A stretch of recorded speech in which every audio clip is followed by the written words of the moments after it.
Bem-vindos ao Meta Saudável. Se você gosta de análises diretas sobre saúde e fitness, já deixa seu like e se inscreva no canal, porque o tema de hoje é crucial. Olha, a resposta curta e grossa é não, de jeito nenhum. E entender essa diferença, sabe, é o primeiro passo para realmente tomar as rédeas da saúde metabólica. Porque o perigo, na maioria das vezes, não está naquela gordura que a gente vê, aquela que dá para beliscar. Não. O verdadeiro problema é a que está escondida lá dentro, sabotando tudo silenciosamente. Então, vamos fundo nisso agora. Basicamente, a gente tem dois tipos principais de gordura no corpo. E olha, elas não poderiam ser mais diferentes na forma como agem. De um lado, a gordura subcutânea. Do outro, a temida gordura visceral. A diferença aqui é gritante, tá? Pensa assim, a gordura subcutânea é aquela que fica logo debaixo da pele. É a famosa beliscável. Ela é a maior parte, tipo uns 90% de toda a gordura do corpo, e a função dela é mais de reserva de energia, isolamento, o básico. Agora, a visceral é outra história. Ela é só uns 10% do total, mas o problema é onde ela fica, lá no fundo, abraçando os nossos órgãos vitais. É justamente essa gordura que deixa o abdômen mais rígido, estufado, sabe? E sem sombra de dúvida, é ela a mais perigosa de todas.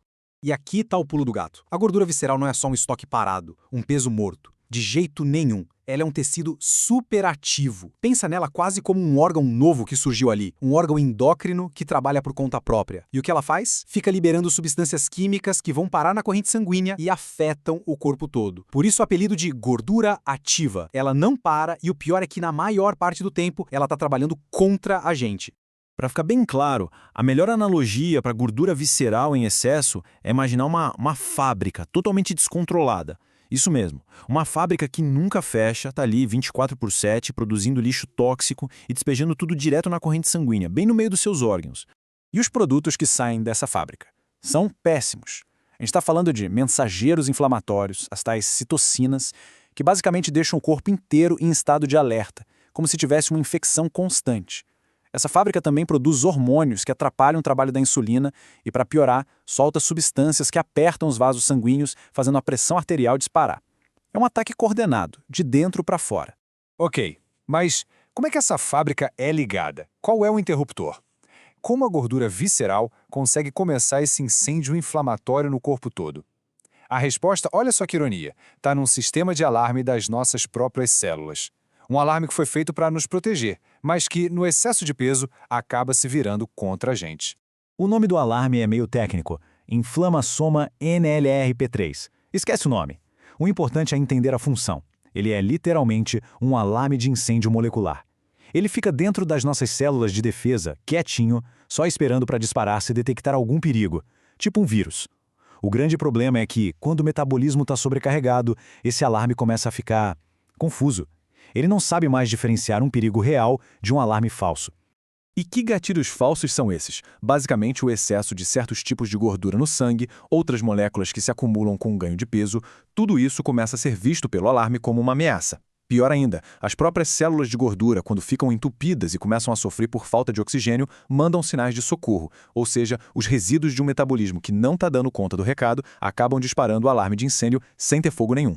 Então, o processo é uma bola de neve. Olha só.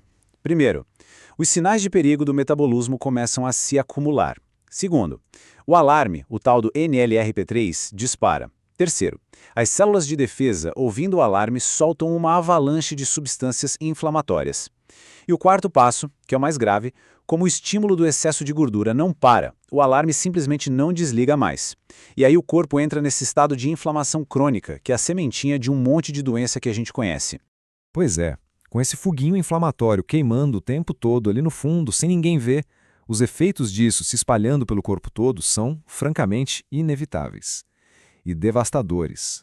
O primeiro grande resultado disso tudo é o que chamamos de síndrome metabólica. E atenção, isso não é uma doença só, é tipo um combo de problemas. Pressão que sobe, açúcar no sangue que não baixa, colesterol e triglicerídeos todos bagunçados e, claro, a gordura na barriga, que é o motor por trás de tudo. Se a pessoa tem 3 ou mais desses fatores, o risco de ter uma doença bem mais séria dispara. Vamos dar um zoom num desses problemas, a resistência à insulina. Aquela inflamação constante de que falamos, ela age como se fosse uma cola na fechadura das nossas células. A insulina é a chave que abre a porta para a glicose entrar, mas com a fechadura entupida, a chave não vira. A glicose fica do lado de fora, no sangue. O pâncreas percebe isso e começa a produzir mais e mais insulina, tentando forçar a porta. Só que uma hora ele cansa, ele se esgota. E esse é o caminho direto, roteiro clássico para o diabetes tipo 2. Mas o estrago não para por aí. Nos vasos sanguíneos, essa mesma inflamação acelera a formação de placas de gordura. Junta isso com a pressão alta e pronto, a receita para um infarto ou um AVC está completa. E agora, a parte que talvez seja a mais assustadora, o cérebro. Já tem estudos muito claros ligando o excesso de gordura na barriga lá pelos 40 anos, com risco quase 3 vezes maior de desenvolver demência, tipo Alzheimer, lá na frente. Essa inflamação não respeita fronteiras. E isso nos leva a um ponto-chave. Essa citação mostra que, às vezes, só tratar o sintoma, como baixar o colesterol, não resolve a questão toda. Por quê? Porque a causa raiz, a verdadeira origem do problema, aquela inflamação constante, continua lá, intocada. É como secar o chão sem fechar a torneira que está vazando. Se a gente não apaga a origem do incêndio, o fogo vai continuar se espalhando. Falando em eficiência e resultados reais, eu acabei de liberar um material que muda completamente o jogo para quem sente que está estagnado. É o meu novo guia, o Código da Vitalidade 2026. Nele, eu explico o conceito da bioharmonia e como aplicar a dose mínima efetiva para ativar sua queima de gordura natural sem precisar de horas na academia. O fitness tradicional morreu e esse e-book é o seu manual para essa nova evolução. O melhor de tudo, ele é 100% gratuito por tempo limitado. Para garantir sua cópia, é só acessar o link aqui na descrição ou apontar a câmera para o QR Code que está na tela agora. Baixe o seu e comece a aplicar o protocolo ainda hoje. Enfim, é sobre ter uma abordagem alinhada com a nossa biologia, buscando resultados que sejam mais inteligentes e principalmente mais sustentáveis. É atacar a causa do problema. Então, para a gente fechar esta análise, fica aqui uma reflexão final. A gordura visceral, como vimos, não é só peso extra. É um órgão ativo que está literalmente fabricando doença dentro do corpo. A pergunta central, então, é muito direta. As escolhas do dia a dia estão nutrindo a saúde ou estão jogando combustível naquela fábrica inflamatória interna? A resposta para essa pergunta é o que vai definir o futuro metabólico de uma pessoa. Obrigado por assistir ao Meta Saudável. Se esse vídeo te ajudou, não se esqueça de deixar o like e se inscrever para não perder a próxima análise. Até a próxima!